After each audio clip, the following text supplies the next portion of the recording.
ದೇವನಾಮಕ್ಕೆ ಸ್ತೋತ್ರವಾಗಲಿ. ಮತ್ತೊಂದು ಆವರ್ತಿ ಈ ಮುಂಜಾನೆಯಲ್ಲಿ ದೇವರ ಸನ್ನಿಧಾನದಲ್ಲಿ ದೇವರನ್ನು ಆರಾಧಿಸುವುದಕ್ಕೆ ಸರ್ವಶಕ್ತನಾದ ದೇವರು ನಮ್ಮ ಜೀವಿತದಲ್ಲಿ ಈ ಒಂದು ಸಂದರ್ಭವನ್ನು ಕೊಟ್ಟಿದ್ದಕ್ಕಾಗಿ ದೇವರಿಗೆ ಸ್ತೋತ್ರ ಮಾಡೋಣ.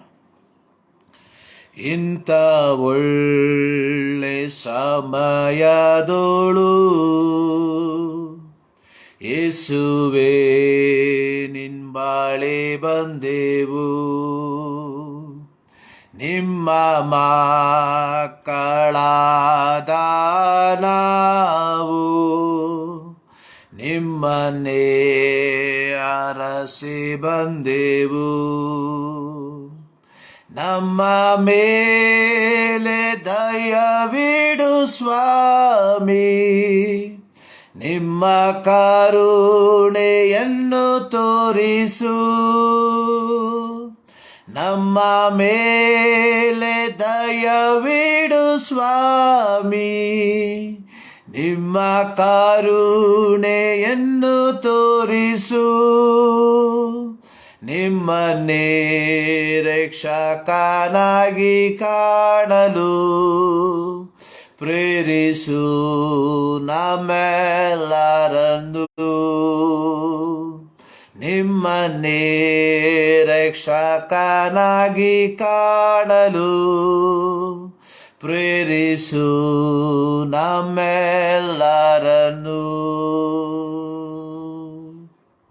ಪ್ರಾರ್ಥನೆ ಮಾಡುವ. ಭೂಮಿ ಆಕಾಶವನ್ನು ಉಂಟು ಮಾಡಿರುವ ನಮ್ಮ ಪ್ರೀತಿಯ ತಂದೆಯಾದ ದೇವರೇ, ಮತ್ತೊಂದು ಆವರ್ತಿ ನಿಮ್ಮ ನಾಮಕ್ಕೆ ಅನಂತ ವಂದನೆಗಳು. ಕರ್ತನೆ, ಈ ವಾರದ ಮೊದಲನೇ ದಿನದಲ್ಲಿ ನಿಮ್ಮ ಮಕ್ಕಳಾದ ನಾವು ಮತ್ತೊಂದು ಆವರ್ತಿ ನಿಮ್ಮ ಸನ್ನಿಧಾನಕ್ಕೆ ಸೇರಿ ಬರುವಂತೆ ನಿಮ್ಮ ಪ್ರೀತಿಯನ್ನ, ನಿಮ್ಮ ಕರುಣೆಯನ್ನ, ನಿಮ್ಮ ಸಂರಕ್ಷಣೆಯನ್ನ, ನಿಮ್ಮ ಒದಗಿಸುವಿಕೆಯನ್ನ ಮನನ ಮಾಡಿ ನಿಮಗೆ ಕೃತಜ್ಞತೆಯನ್ನ ಸಲ್ಲಿಸುವಂತೆ ನಮ್ಮ ಜೀವಿತದಲ್ಲಿ ಕೊಟ್ಟಂತ ಅವಕಾಶಕ್ಕಾಗಿ ನಿಮಗೆ ಸ್ತೋತ್ರ. ಅಪ್ಪ ತಂದೆಯೇ, ಈ ಮುಂಜಾನೆಯಲ್ಲಿ ಮತ್ತೊಂದು ಆವರ್ತಿ ನಮ್ಮನ್ನು ನಿಮ್ಮ ಕರಗಳಿಗೆ ಸಮರ್ಪಿಸ್ತಾ ಇದ್ದೇವೆ. ಪವಿತ್ರನಾದ ನಿಮ್ಮನ್ನ ಪವಿತ್ರತೆಯಲ್ಲಿ ಆರಾಧಿಸುವುದಕ್ಕೆ ನಮ್ಮನ್ನ ಪ್ರಾಪ್ತರನ್ನಾಗಿ ಮಾರ್ಪಡಿಸಿ ಎಂಬುದಾಗಿ ನಾವು ಪ್ರಾರ್ಥಿಸುತ್ತೇವೆ. ನಮ್ಮ ನೋಟ, ನಮ್ಮ ಚಿಂತೆ, ನಮ್ಮ ಆಲೋಚನೆ, ನಮ್ಮ ಒಡನಾಟದಲ್ಲಿ ಬಂದಿರುವಂತಹ ಎಲ್ಲ ಪಾಪಗಳನ್ನು ನಿಮ್ಮ ಸನ್ನಿಧಾನದಲ್ಲಿ ಮತ್ತೊಂದು ಆವರ್ತಿ ಅರಿಕೆ ಮಾಡ್ತಾ ಇದ್ದೇವೆ. ಯೇಸು ಕ್ರಿಸ್ತನ ರಕ್ತವು ಸಕಲ ಪಾಪವನ್ನು ಪ್ರೋಕ್ಷಿಸಿ ನಮ್ಮನ್ನು ಶುದ್ಧಿಪಡಿಸಿದೆ ಎಂಬುದಾಗಿ ನಿಮ್ಮ ವಾಕ್ಯದ ನೋಡುವ ಪ್ರಕಾರವಾಗಿ ಮುಂಜಾನೆಯಲ್ಲಿ ಮತ್ತೊಂದು ಆವರ್ತಿ ಕರ್ತನೆ, ನಿಮ್ಮ ರಕ್ತದಿಂದ ಕರ್ತನೆ ನಾವು ಪ್ರೋಕ್ಷಿಸಲ್ಪಟ್ಟವರಾಗಿ ಕರ್ತನೆ ಪವಿತ್ರತೆಯಲ್ಲಿ ನಿಮ್ಮನ್ನು ಆರಾಧಿಸುವಂತೆ ನಮ್ಮನ್ನು ಯೋಗ್ಯರನ್ನಾಗಿ ಮಾರ್ಪಡಿಸು. ಕರ್ತನೆ, ಪವಿತ್ರತೆ ಇಲ್ಲದೆ ದೇವರನ್ನು ಮೆಚ್ಚಿಸುವುದು ಅಸಾಧ್ಯ. ನಿಮ್ಮ ವಾಕ್ಯದಲ್ಲಿ ನೋಡುತ್ತೇವೆ. ನಮ್ಮ ಆರಾಧನೆ ಕರ್ತನೆ ಅದು ದೇವರಿಗೆ ಅಂಗೀಕಾರವಾಗಬೇಕಾದರೆ ಅದು ಪವಿತ್ರತೆಯಲ್ಲಿ ಆಗಿರಬೇಕು ಎಂಬುದನ್ನು ನಾವು ಮನನ ಮಾಡಿಕೊಂಡು ಈ ಮುಂಜಾನೆಯಲ್ಲಿ ಮತ್ತೊಂದು ಆವರ್ತಿ ಪವಿತ್ರತೆಗೋಸ್ಕರವಾಗಿ ನಿಮ್ಮ ಸನ್ನಿಧಾನದಲ್ಲಿ ಬೇಡ್ತಾ ಇದ್ದೇವೆ. ಹಾಡುವಂಥ ಹಾಡುಗಳು, ಧ್ಯಾನಿಸುವಂಥ ದೇವರ ವಾಕ್ಯ ಎಲ್ಲದರ ಮೂಲಕ ದೇವರ ನಾಮ ಮಹಿಮೆ ಹೊಂದಲಿ ಎಂಬುದಾಗಿ ನಾವು ಪ್ರಾರ್ಥಿಸುತ್ತೇವೆ. ಈ ಮುಂಜಾನೆಯಲ್ಲಿ ನಮ್ಮ ದೇಶದ, ನಮ್ಮ ರಾಜ್ಯದ, ನಮ್ಮ ಪಟ್ಟಣದ ವಿವಿಧ ಸ್ಥಳಗಳಲ್ಲಿ ವಿವಿಧ ಭಾಷೆಗಳಲ್ಲಿ ನಡೆಯುವಂಥ ಎಲ್ಲ ಪವಿತ್ರ ಆರಾಧನೆಗಳನ್ನು ನಿಮ್ಮ ಕರಗಳಿಗೆ ಸಮರ್ಪಿಸ್ತಾ ಇದ್ದೇವೆ. ಎಲ್ಲ ಆರಾಧನೆಗಳಲ್ಲಿ ದೇವರ ಸಾನ್ನಿಧ್ಯ ಇಳಿದು ಬಂದು ಪವಿತ್ರಾತ್ಮ ಪ್ರೇರಿತರಾಗಿ ಆತ್ಮನು ಕೊಡುವಂತಹ ವಾಕ್ಯಗಳನ್ನು ಜನರಿಗೆ ಸಾರುವಂತೆ, ಆ ವಾಕ್ಯದ ಮೂಲಕ ಪ್ರತಿಯೊಬ್ಬರು ಕರ್ತನೆ ಆತ್ಮಿಕವಾಗಿ ಬೆಳವಣಿಗೆ ಹೊಂದುವಂತೆ ನೀನು ಕೃಪೆ ಮಾಡು. ಯೋಹಾನನು ಹೇಳಿದ ರೀತಿಯಲ್ಲಿ ನಾನು ತಗ್ಗಿಸಲ್ಪಡಬೇಕು, ಆತನು ನನ್ನಲ್ಲಿ ಬೆಳೆಯಬೇಕು ಎಂಬುದಾಗಿ ಈ ಮುಂಜಾನೆ ಮತ್ತೊಂದು ಆವರ್ತಿ ನಮ್ಮನ್ನು ಸಂಪೂರ್ಣವಾಗಿ ನಿಮ್ಮ ಸನ್ನಿಧಾನದಲ್ಲಿ ತಗ್ಗಿಸುವಂಥವರಾಗಿದ್ದೇವೆ ಸ್ವಾಮಿ. ನಮ್ಮ ಮೂಲಕ ನಿನ್ನ ನಾಮ, ನಮ್ಮ ಮೂಲಕ ಕರ್ತನೆ ನಿಮ್ಮ ಆರಾಧನೆ ಕರ್ತನೆ ಬೆಳಗುವಂತೆ ಕೃಪೆ ಮಾಡು. ಪ್ರಾರ್ಥನೆ ಕಳಿದಕ್ಕಾಗಿ ಸ್ತೋತ್ರ. ಯೇಸು ಕ್ರಿಸ್ತನ ನಾಮದಲ್ಲಿ ಬೇಡುತ್ತೇವೆ ನಮ್ಮ ಪ್ರೀತಿಯ ತಂದೆ, ಆಮೆನ್. ಮತ್ತೊಂದು ಆವರ್ತಿ ಎಲ್ಲರಿಗೂ ಯೇಸು ಕ್ರಿಸ್ತನ ನಾಮದಲ್ಲಿ ನಮ್ಮ ವಂದನೆಗಳನ್ನು ತಿಳಿಸುವಂಥವರಾಗಿದ್ದೇವೆ. ಈ ಮುಂಜಾನೆಯಲ್ಲಿ ದೇವರ ಸನ್ನಿಧಾನದಲ್ಲಿ ದೇವರನ್ನು ಸ್ತುತಿಸುವುದಕ್ಕೆ ದೇವರು ನಮ್ಮ ಜೀವಿತದಲ್ಲಿ ಇನ್ನೊಂದು ಅವಕಾಶವನ್ನು ಕೊಟ್ಟಿದ್ದಾರೆ. 119ನೇ ಕೀರ್ತನೆ ಅದರ 171ನೇ ವಾಕ್ಯ, 172ನೇ ವಾಕ್ಯದಲ್ಲಿ ಈ ರೀತಿ ಬರೆಯಲ್ಪಟ್ಟಿದೆ: ನನ್ನ ತುಟಿಗಳಿಂದ ಸ್ತುತಿ ಹೊರಡಲಿ, ನಿನ್ನ ನಿಬಂಧನೆಗಳನ್ನು ನನಗೆ ಕಲಿಸಿದ್ದೀಯಲ್ಲ. ನನ್ನ ನಾಲಿಗೆಯು ನಿನ್ನ ನುಡಿಗಳನ್ನು ವರ್ಣಿಸಲಿ, ನಿನ್ನ ಆಜ್ಞೆಗಳೆಲ್ಲ ನೀತಿಯೇ. ಇಲ್ಲಿ ಕೀರ್ತನೆಗಾರನು ಹೇಳುವಂತಹ ಎರಡು ವಿಚಾರ: ನನ್ನ ತುಟಿಗಳಿಂದ ಸ್ತುತಿ ಹೊರಡಲಿ. ನನ್ನ ನಾಲಿಗೆಯು ನಿನ್ನ ನುಡಿಗಳನ್ನು ವರ್ಣಿಸಲಿ. ಈ ಮುಂಜಾನೆಯಲ್ಲಿ ದೇವರ ಸನ್ನಿಧಾನಕ್ಕೆ ನಾವು ಸೇರಿ ಬಂದಿರುವಂಥದ್ದು ಆತನನ್ನು ಸ್ತುತಿಸುವುದಕ್ಕೋಸ್ಕರವಾಗಿ, ಅದೇ ರೀತಿಯಾಗಿ ಆತನ ನುಡಿಗಳನ್ನು ವರ್ಣಿಸುವುದಕ್ಕೋಸ್ಕರವಾಗಿ. ದೇವರು ನಮ್ಮ ಜೀವಿತದಲ್ಲಿ ಮಾಡಿದ ಪ್ರತಿಯೊಂದು ಉಪಕಾರಗಳನ್ನು ನೆನೆಸಿ ನಾವು ದೇವರಿಗೆ ಸ್ತುತಿಯನ್ನು ಸಲ್ಲಿಸುವಂಥವರಾಗಿರಬೇಕು, ದೇವರನ್ನು ಸ್ತುತಿಸುವಂಥವರಾಗಿರಬೇಕು. ಅದರೊಟ್ಟಿಗೆ ಆತನು ಮಾಡಿದಂತಹ ಮಹತ್ ಕಾರ್ಯಗಳನ್ನು ವರ್ಣಿಸುವಂಥವರಾಗಿರಬೇಕು. ಬನ್ನಿ, ಈ ಮುಂಜಾನೆಯಲ್ಲಿ ಮತದಾವರ್ತಿ ನಮ್ಮ ರಕ್ಷಕನು, ನಮ್ಮ ಒಡೆಯನು, ನಮ್ಮ ವಿಮೋಚಕನೂ ಆದ ದೇವರನ್ನು ಆತನ ನಾಮಕ್ಕೆ, ಆತನ ಘನತೆಗೆ ತಕ್ಕಂತೆ ಆರಾಧಿಸುವಂತರಾಗಿರುವ ದೇವರು ಇಂದಿನ ಆರಾಧನೆಯ ಮೂಲಕ ಮಹಿಮೆ ಹೊಂದಲಿ ಎಂಬುದಾಗಿ ನಾವೆಲ್ಲರೂ ಪ್ರಾರ್ಥಿಸುವಂಥವರಾಗಿರುವ ಹಾಡಿನ ಒಂದು ಚರಣವನ್ನು ಹಾಡುವ. ಜಯ ಹೋ ಜಯ ಹೋ ಜಯ ಹೋ ಜಯ ಹೋ ಎಂಬ ಒಂದು ಹಾಡು ಅತ್ಯಂತ ಹಳೆಯ ಹಾಡು. ಈ ಹಾಡನ್ನು ಹಾಡಿ ದೇವರ ನಾಮವನ್ನು ನಾವು ಮಹಿಮೆ ಪಡಿಸುವಂಥವರಾಗಿರುವ. ಜಯ ಹೋ ಜಯ ಹೋ ಜಯ ಹೋ ಜಯ ಹೋ ಜಯ ಜಯ ಜಯ ಜಯ ಹೋ ಜಯ ಜಯ ಜಯ ಜಯ ಹೋ ಜಯ ಹೋ ಜಯ ಹೋ ಜಯ ಹೋ ಜಯ ಹೋ ಜಯ ಜಯ ಜಯ ಜಯ ಹೋ ಜಯ ಜಯ ಜಯ ಜಯ ಹೋ. ಆತನು ಧರಣಿಗೆ ಇಳಿದು ಬಂದ, ಆತನು ಧರಣಿಗೆ ಇಳಿದು ಬಂದ, ನಮ್ಮಯ ಪಾಪದ ಬಿಡುಗಡೆಗಾಗಿ, ನಮ್ಮಯ ಪಾಪದ ಬಿಡುಗಡೆಗಾಗಿ ಪ್ರಾಣವ ಅರ್ಪಿಸಿದ, ಪ್ರಾಣವ ಅರ್ಪಿಸಿದ. ಜಯ ಹೋ ಜಯ ಹೋ ಜಯ ಹೋ ಜಯ ಹೋ ಜಯ ಜಯ ಜಯ ಜಯ ಹೋ ಜಯ ಜಯ ಜಯ ಜಯ ಹೋ. ಆತನು ಶಾಂತಿಯ ಕೊಡುವನು ನಿಮಗೆ, ಆತನು ಶಾಂತಿಯ ಕೊಡುವನು ನಿಮಗೆ. ಈಗಲೇ ನೀವು ನಂಬಿಕೆ ಇಟ್ಟರೆ, ಈಗಲೇ ನೀವು ನಂಬಿಕೆ ಇಂದ ಜಯ ಓ ಜಯ ಓ ಜಯ ಓ ಜಯ ಜಯ ಜಯ ಜಯ ಓ ಜಯ ಜಯ ಜಯ ಜಯ ಓ. ಹಿರಿಯರು ಕಿರಿಯರು ಎಲ್ಲರೂ ಕೂಡಿ, ಹಿರಿಯರು ಕಿರಿಯರು ಎಲ್ಲರೂ ಕೂಡಿ ಯೇಸು ಪ್ರೀತಿಯ ಧ್ಯಾನವ ಮಾಡಿ, ಯೇಸು ಪ್ರೀತಿಯ ಧ್ಯಾನವ ಮಾಡಿ ಮನಗಳ ಶುದ್ಧಿಸುವ, ಮನಗಳ ಶುದ್ಧಿಸುವ. ಜಯ ಹೋ ಜಯ ಹೋ ಜಯ ಹೋ ಜಯ ಹೋ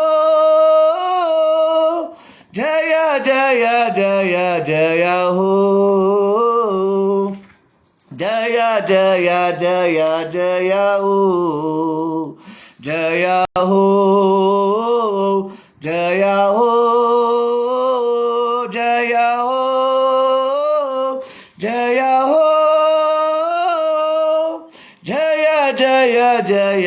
ಜಯ ಹೋ, ಜಯ ಜಯ ಜಯ ಜಯ ಹೋ. ಹಲ್ಲೆಲೂಯಾ.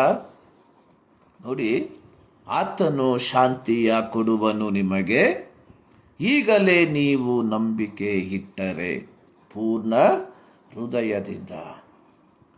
ಸೋದರ, ಇನ್ನೊಂದು ಚರಣ ಹೇಳ್ತಾ ಇದೆ, ಆತನು ಧರಣಿಗೆ ಇಳಿದು ಬಂದ ನಮ್ಮಯ ಪಾಪದ ಬಿಡುಗಡೆಗಾಗಿ ಪ್ರಾಣವ ಅರ್ಪಿಸಿದ.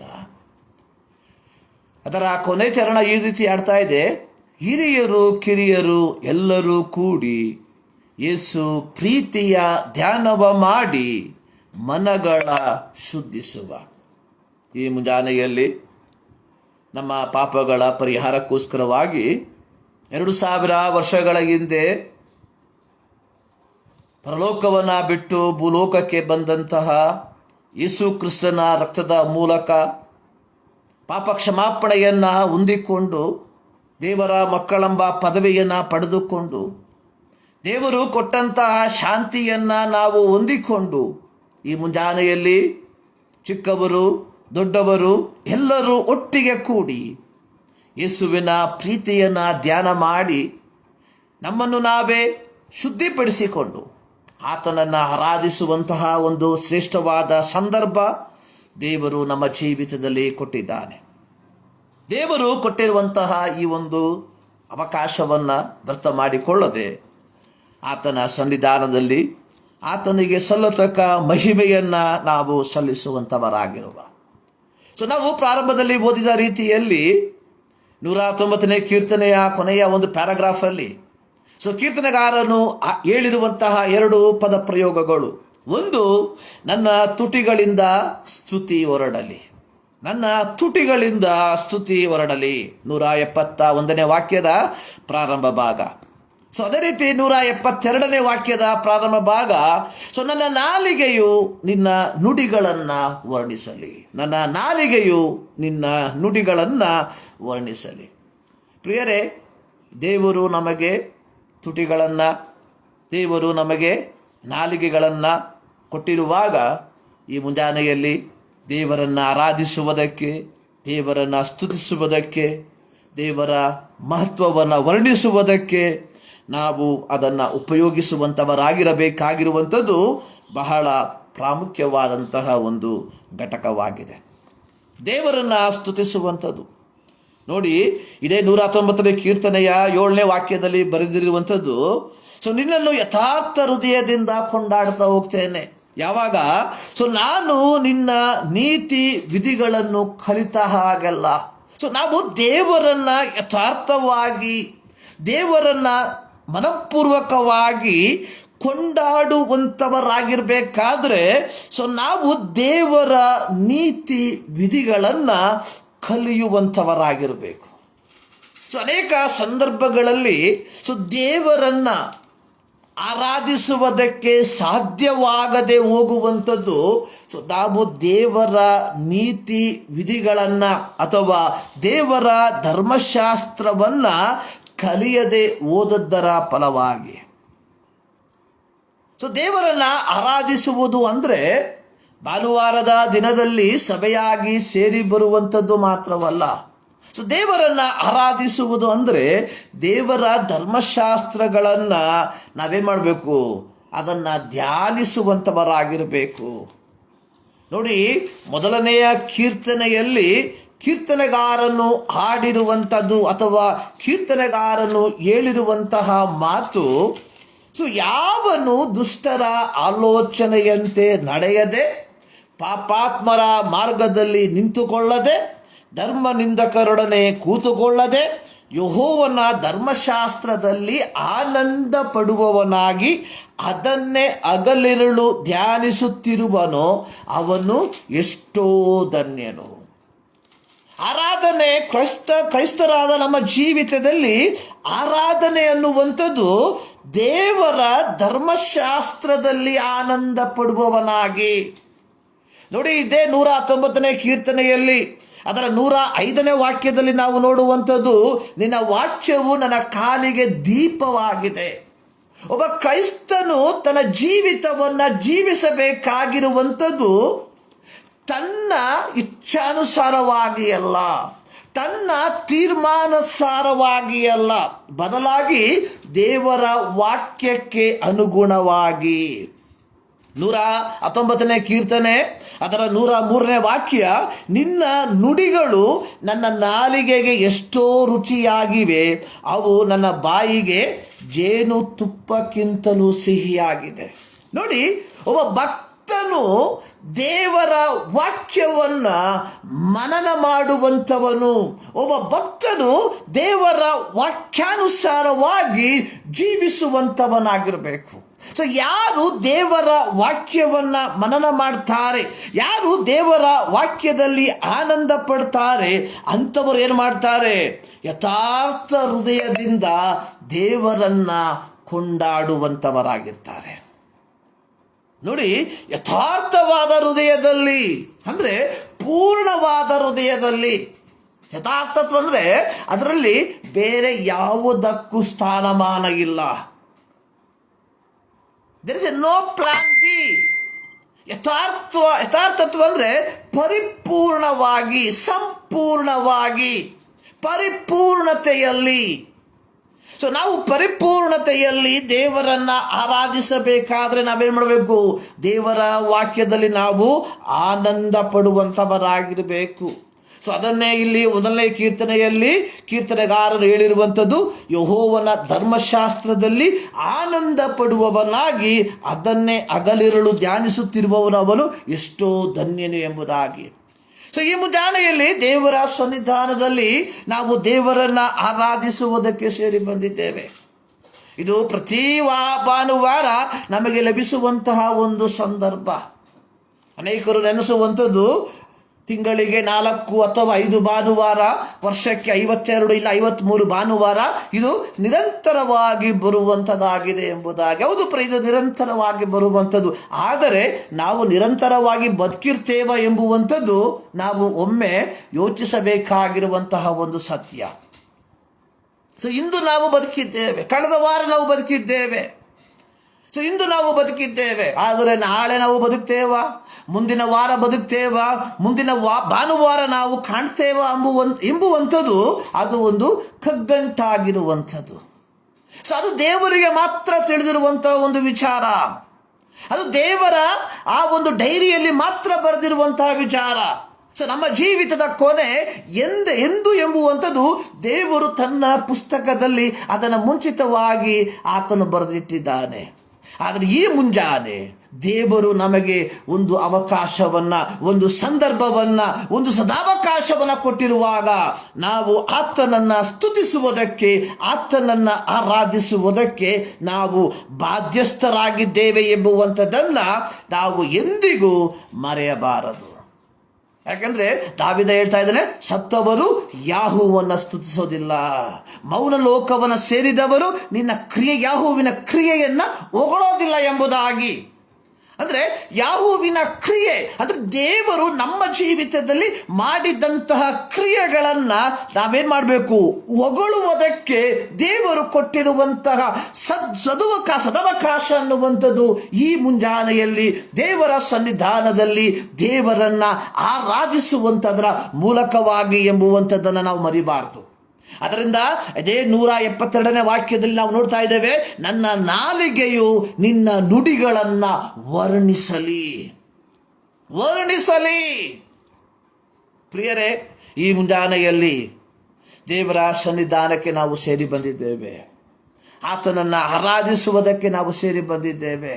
ಹೀಗಿರುವಾಗ ದೇವರ ಘನತೆಗೆ, ಆತನ ನಾಮದ ಘನತೆಗೆ ತಕ್ಕ ಆರಾಧನೆಯನ್ನ ನಾವು ಸಲ್ಲಿಸುವುದಕ್ಕೆ ಬಾಧ್ಯಸ್ಥರು ಎಂಬುವಂಥದ್ದನ್ನು ನಾವು ಎಂದಿಗೂ ಮರೆಯಬಾರದು.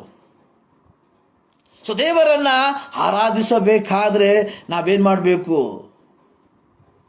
ಆತನ ಮಾತಿಗೆ ಕಿವಿಗೊಡುವಂಥವರಾಗಿರ್ಬೇಕು.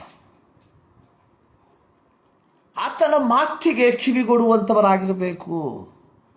ಆರಾಧನೆ ಅನ್ನುವಂಥದ್ದು ಸುಖ ಸುಮ್ಮನೆ ಬರುವಂತಹ ಒಂದು ಕಾರ್ಯವಲ್ಲ. ದೇವರ ಮಾತಿಗೆ ಕಿವಿಗೊಡುವಂಥವನು. ಸೊ ಯೇಸುಸ್ವಾಮಿ ಹೇಳ್ತಾ ಇದ್ದಾನೆ, if you love me you will obey my commandments. So ನೀವು ನನ್ನನ್ನು ಪ್ರೀತಿಸುವುದಾದರೆ ನನ್ನ ಆಜ್ಞೆಗಳನ್ನು ಕೈಕೊಂಡು ನಡಿತೀರಾ. ದೇವರನ್ನ ನಾವು ಆರಾಧಿಸಬೇಕಾದ್ರೆ, ನಾವು ದೇವರನ್ನ ಯಥಾರ್ಥವಾಗಿ ಆರಾಧಿಸಬೇಕಾದ್ರೆ ನಾವು ದೇವರ ಮಾತಿಗೆ ಕಿವಿಗೊಡುವಂಥವರಾಗಿರಬೇಕು. ಸೊ ಇಂದು ನಮಗೆ ಆಗದೇ ಇರುವಂತಹ ಒಂದು ಕಾರ್ಯ ದೇವರ ಮಾತನ್ನ ಕೇಳಿಸಿಕೊಳ್ಳುವಂಥದ್ದು. ದೇವರ ಮಾತುಗಳನ್ನು ಕೇಳಿಸಿಕೊಳ್ಳುವಂಥದ್ದು ನಮಗೆ ಬಹಳ ಒಂದು ರೀತಿಯ ಒಂದು ವ್ಯಸನವನ್ನು ಉಂಟು ಮಾಡುವಂಥದ್ದಾಗಿದೆ. ಕಾರಣ ಅನೇಕ ಸಂದರ್ಭಗಳಲ್ಲಿ ದೇವರ ವಾಕ್ಯ ನಮ್ಮನ್ನೇ ಚುಚ್ಚುವಂಥದ್ದಾಗಿರ್ತದೆ. ದೇವರ ವಾಕ್ಯದ ಕುರಿತಾಗಿ ನಾವು ಇಬ್ರಿಯ ಪತ್ರಿಕೆಯಲ್ಲಿ ನೋಡಿರುವಂಥದ್ದು, ಯೆಹೋವನ ವಾಕ್ಯವು ಇಬ್ಬಾಯಿ ಕತ್ತಿಗಿಂತಲೂ ಹದವಾದಂಥದ್ದು ಎಂಬುದಾಗಿ, ಅಂದರೆ ಡಬಲ್ ಎಡ್ಜ್ ಸ್ವೋರ್ಡ್ ಎಂಬುದಾಗಿ ಇಂಗ್ಲಿಷ್ನಲ್ಲಿ ನಾವು ನೋಡ್ತೇವೆ. ಇಬ್ಬಾಯಿ ಕತ್ತಿ ಅಂದರೆ ಎರಡೂ ಭಾಗದಲ್ಲಿಯೂ ಹದವಿರುವಂತಹ ಒಂದು ಪ್ರತ್ಯೇಕವಾದ ಕತ್ತಿ ಯಾವುದು? ಇಬ್ಬಾಯಿ ಕತ್ತಿ. ಸೊ ಈ ಇಬ್ಬಾಯಿ ಕತ್ತಿಯಾಗಿರುವಂತಹ ದೇವರ ವಾಕ್ಯವನ್ನು ಕೇಳುವಾಗ ಕೆಲವೊಮ್ಮೆ ನಮ್ಮ ಜೀವಿತದಲ್ಲಿ ಕ್ರಮಪಡಿಸಿಕೊಳ್ಳಬೇಕಾದಂತಹ ಅನೇಕ ಸನ್ನಿವೇಶಗಳನ್ನು ದೇವರ ಪವಿತ್ರಾತ್ಮನು ತನ್ನ ವಾಕ್ಯದ ಮೂಲಕವಾಗಿ ನಮಗೆ ಎಚ್ಚರಿಕೆಯನ್ನು, ಜ್ಞಾಪಕವನ್ನು ಪಡಿಸುವಂಥವನಾಗಿದ್ದಾನೆ. ನೋಡಿ, ಯೇಸುಸ್ವಾಮಿ ಆತನು ಪರಲೋಕಕ್ಕೆ ಒಯ್ಯಲ್ಪಡುವುದಕ್ಕಿಂತ ಮುಂಚಿತವಾಗಿ ಹೇಳುವಂಥದ್ದು, ನಾನು ಒಬ್ಬ ಸಹಾಯಕನನ್ನು ನಿಮಗೆ ಕಳಿಸ್ಕೊಡ್ತಾನೆ, ಆ ಸಹಾಯಕನು ನಿಮಗೆ ನ್ಯಾಯದ ಕುರಿತಾಗಿ, ನೀತಿಯ ಕುರಿತಾಗಿ ಅರ್ಹನ ಹುಟ್ಟಿಸ್ತಾನೆ ಎಂಬುದಾಗಿ. ಅಂದರೆ ದೇವರನ್ನು ನಾವು ಆರಾಧಿಸಬೇಕಾದ್ರೆ ನಾವೇನು ಮಾಡಬೇಕು? ದೇವರ ವಾಕ್ಯವನ್ನು ಕೇಳಿಸಿಕೊಳ್ಳುವಂಥವರಾಗಿರಬೇಕು. ಸೊ ಈ ಮುಂಜಾನೆಯಲ್ಲಿ ದೇವರ ವಾಕ್ಯವನ್ನು ಕೊಂಡವರಾಗಿ ಆತನನ್ನು ಆರಾಧಿಸುವುದಕ್ಕೆ ನಮ್ಮನ್ನು ನಾವೇ ದೇವರ ಸನ್ನಿಧಾನದಲ್ಲಿ ಸಮರ್ಪಿಸುವಂಥವರಾಗಿರುವ ಪ್ರಿಯರೇ, ನೋಡಿ, ಇವತ್ತು ನಾವು ಧ್ಯಾನಿಸುವಂತಹ ಶೀರ್ಷಿಕೆ ಅನ್ನುವಂಥದ್ದು my peace I give to you. ನನ್ನ ಸಮಾಧಾನವನ್ನು ನಾನು ನಿಮಗೆ ಕೊಡುತ್ತೇನೆ. ನೋಡಿ, ಸಮಾಧಾನ, ಪೀಸ್, ಸಮಾಧಾನ ಅನ್ನುವಂತಹ ಪದ ಕೇಳುವುದಕ್ಕೆ ಬಹಳ ಮನೋಹರವಾಗಿರುವಂತಹ, ಕಿವಿಗೆ ಇಂಪನ್ನು ಕೊಡುವಂತಹ, ಬಾಯಿಗೆ ಒಂದು ರೀತಿಯ ನಗುವನ್ನು ಕೊಡುವಂತಹ ಪದವಾಗಿದೆ ಸಮಾಧಾನ. ಕೆಲವು ವರ್ಷಗಳ ಹಿಂದೆ VBSನಲ್ಲಿ ಮಕ್ಕಳಿಗೆ ಕಲಿಸುವಂತಹ ಒಂದು ಹಾಡು ಸಮಾಧಾನಂ ವಾಂಗ ಮುಡಿಯುಮ, ತಂಬಿ ತಂಗಿ ಸಮಾಧಾನಂ ವಾಂಗ ಮುಡಿಯುಮ, ಒಂದು ತಮಿಳು ಹಾಡು. ಅಂದರೆ ಸಮಾಧಾನವನ್ನು ಕೊಂಡುಕೊಳ್ಳುವುದಕ್ಕೆ ಸಾಧ್ಯವಾ? ತಮ್ಮ ತಂಗಿ ಸಮಾಧಾನ ಕೊಂಡುಕೊಳ್ಳುವುದಕ್ಕೆ ಸಾಧ್ಯವಾ? ಅದರ ಚರಣ ಈ ರೀತಿ ಹೇಳಿದ್ರೆ, ಕಂಪ್ಯೂಟರ್ ಕಡೆಗಿಲೆ ಕಂಪ್ಯೂಟರ್ ವಾಂಗಲ. ಅಂದರೆ ಕಂಪ್ಯೂಟರ್ ಮಾರುವಂತಹ ಅಂಗಡಿಗಳಲ್ಲಿ ಏನು ಮಾಡ್ಬೋದು? ಕಂಪ್ಯೂಟರನ್ನು ಇಸ್ಕೊಂಬರ್ದು. ಕಾಯ್ಕರಿ ಅಂದರೆ ತರಕಾರಿಗಳು ಮಾರುವಂತಹ ಅಂಗಡಿಗಳಲ್ಲಿ ತರಕಾರಿಗಳನ್ನು ಇಸ್ಕೊಳ್ಬೋದು. ಆದರೆ ಸಮಾಧಾನವನ್ನು ಇಸ್ಕೊಳ್ಳೋದಕ್ಕೆ ಅಥವಾ ಸಮಾಧಾನವನ್ನು ಪಡ್ಕೊಳ್ಳೋದಕ್ಕೆ ಅಥವಾ ಹಣವನ್ನು ಕೊಟ್ಟು ಸಮಾಧಾನವನ್ನು ಹೊಂದಿಕೊಳ್ಳುವುದಕ್ಕೆ ಸಾಧ್ಯನಾ? ಸಮಾಧಾನ, what is the meaning of piece? ಸಮಾಧಾನ ಅಂದರೆ ಏನು? ಸಮಾಧಾನ ಎಂಬ ಪದ ನಮ್ಮಲ್ಲಿ ಅನೇಕ ವಿಧವಾದಂತಹ ಇಮ್ಯಾಜಿನೇಷನ್ ಅನ್ನು ನಮಗೆ ಕೊಡುವಂಥದ್ದಾಗಿದೆ. ಸಮಾಧಾನ ಅನ್ನುವಂಥದ್ದು ಒಂದು ಎ ಪೀಸ್ ಆಫ್ ಮೈಂಡ್.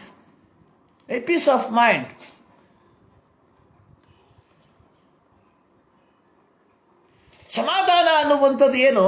ಒಂದು ರೀತಿಯ ನಿಶಬ್ದವಾದ ವಾತಾವರಣ, ಯಾವ ಜಂಜಾಟವಿಲ್ಲದ, ಯಾವ ಕೋಲಾಹಲವಿಲ್ಲದ,